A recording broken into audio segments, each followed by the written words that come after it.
سب سے بری حرکت کون سی ہے؟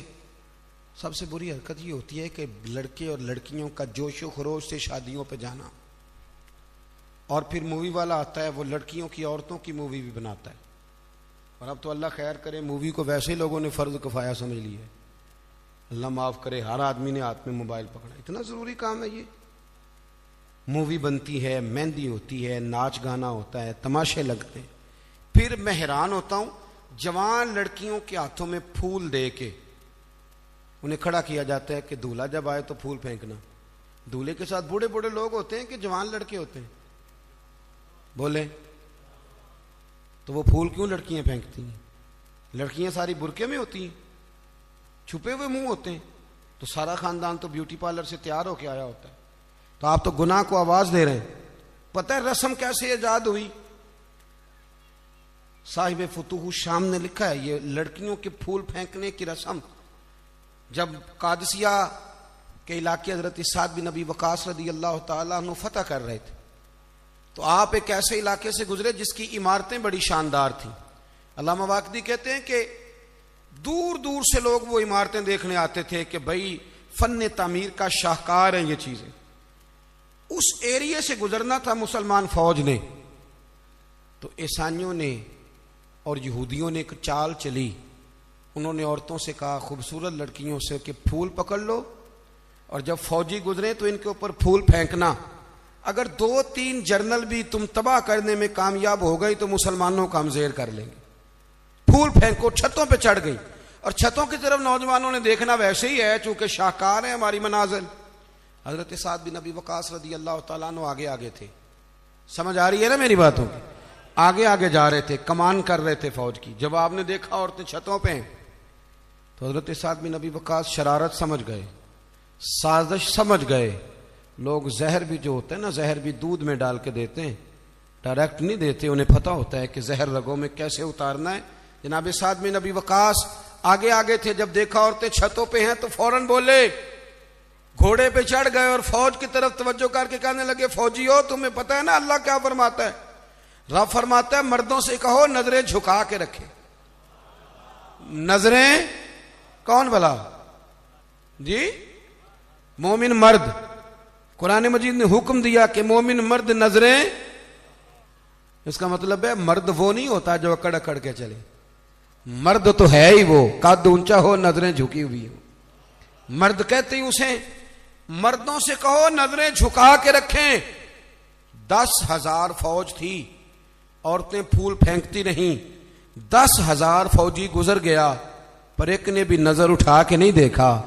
جب سارے گزر گئے تو ان عورتوں نے پلیٹیں پھینکی اور کہنے لگی او بے شرمو یہودی اور عیسائیوں، تم کس طرح کے لوگ ہو، اپنے مقاصد کے لیے بہو بیٹیوں کو استعمال کرتے ہو، اور یہ کتنی شان والے ہیں، ایک آیت سنی ہے اور نظریں جھکا لی ہیں، تم بھی غلط ہو، تمہارا طریقہ بھی غلط ہے۔ آج کے بعد ہم مدینے والے رسول کا کلمہ پڑھیں گے، ہم مسلمان ہوا کریں گے۔ اور ہمارے ہاں شروع انہوں نے کی تھی، اور اللہ خیر فرمائے رنگ ہم نے پکڑ لیا اس کا۔ ہمارے ہاں عورتیں پھول پھینکتی، بزرگ نہیں پھول پھینک سکتے، نوجوان نہیں پھینک سکتے، خدا کا خوف کرے۔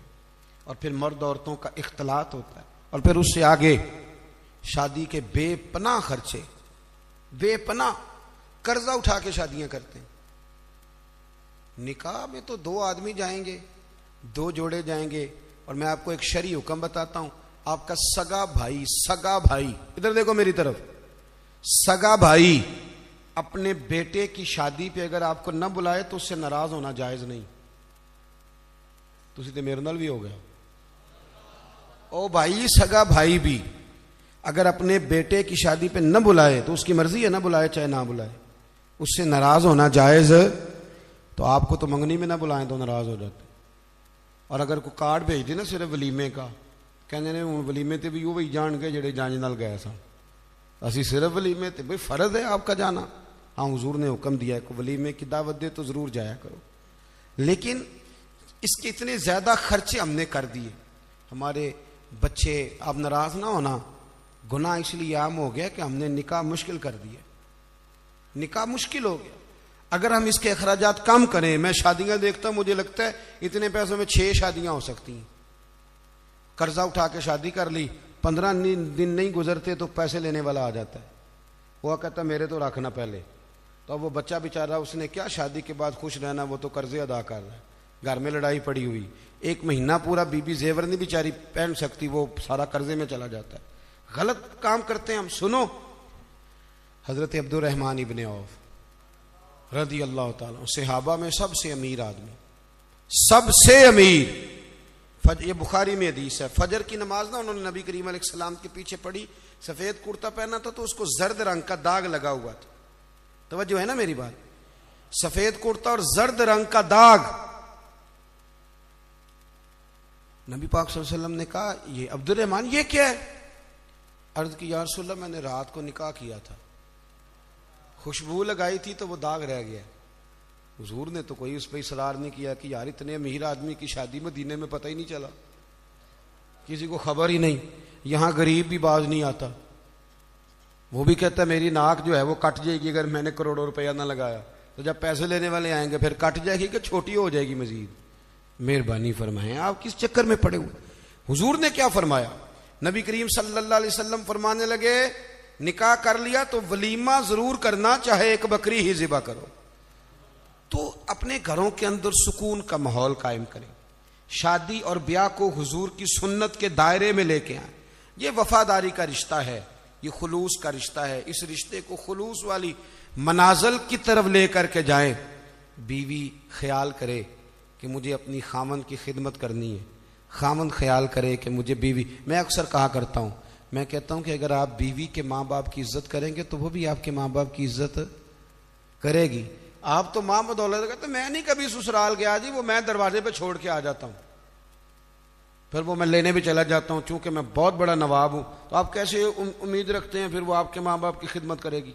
سنیں 2 باتیں عرض کرتا ہوں, بات ختم کرتا ہوں. سیدہ طیبہ طاہرہ حضرت ختیجۃ الکبریٰ رضی اللہ تعالی. جب آدمی امیر ہو نا, غریب ہو جائے تو اس کے لیے بڑی مشکلات ہوتی. غریب امیر ہو جائے تو کوئی مشکل نہیں ہوتی. حضرت ختیجۃ الکبریٰ مکے کی ملکہ تھی, 20 کنیزیں نوکرانیاں گھر میں کام کرتی. پھر سیدہ ختیجہ کلمہ پڑھ گئیں, پھر مسلمان ہوئی, حضور سے نکاح ہوا.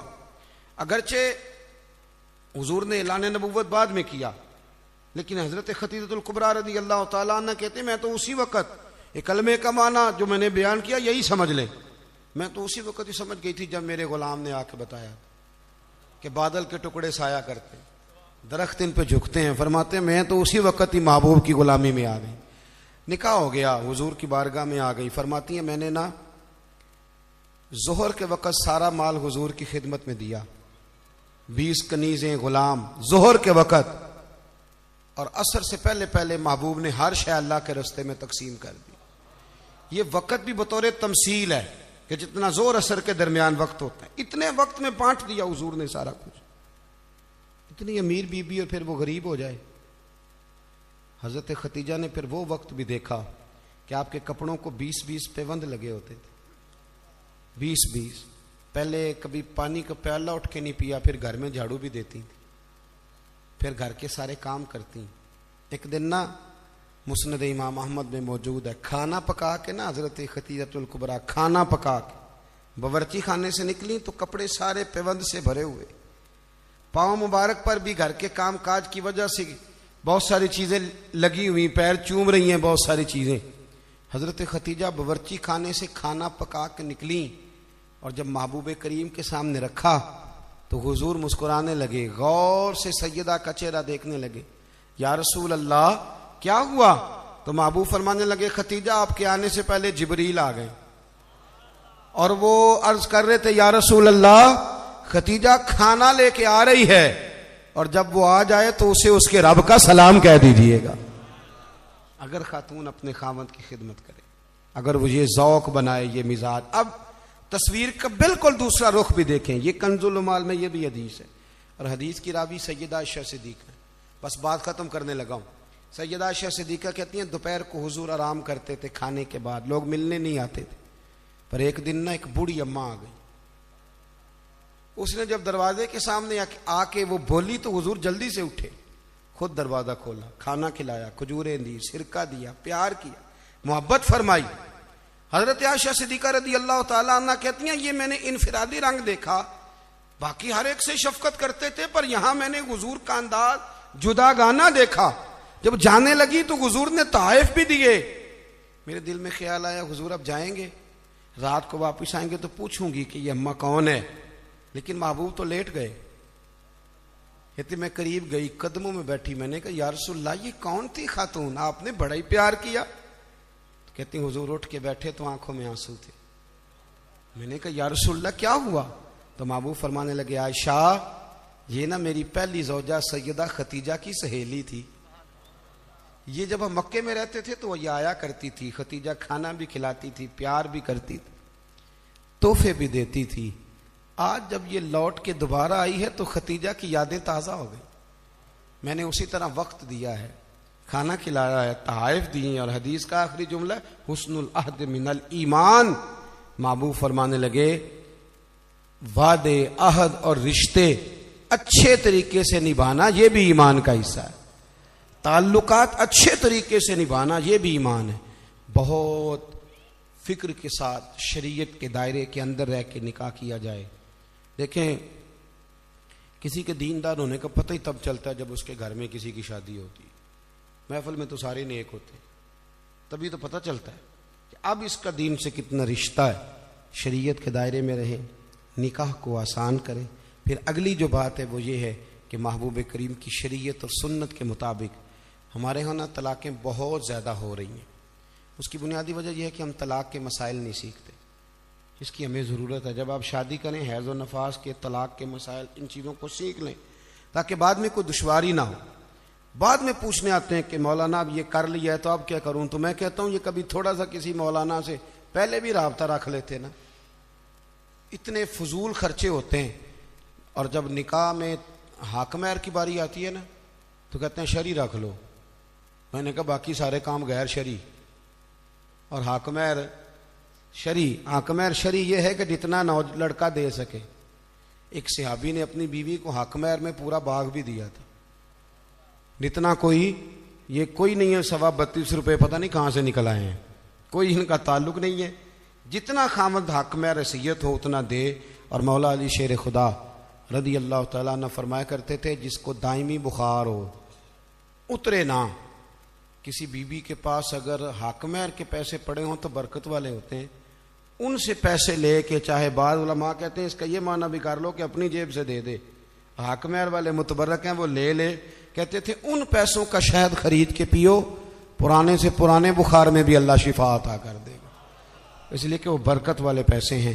میں دعا کرتا ہوں اللہ ہماری اس عزیز پہ کروڑوں رحمتیں فرمائے، اللہ کریم ان کی زندگی کے سارے معاملات میں آسانی فرمائے۔ آپ کی محفل اگر جاری رہے گی بڑی اچھی بات ہے، محفلیں تو سرکار کی ہیں۔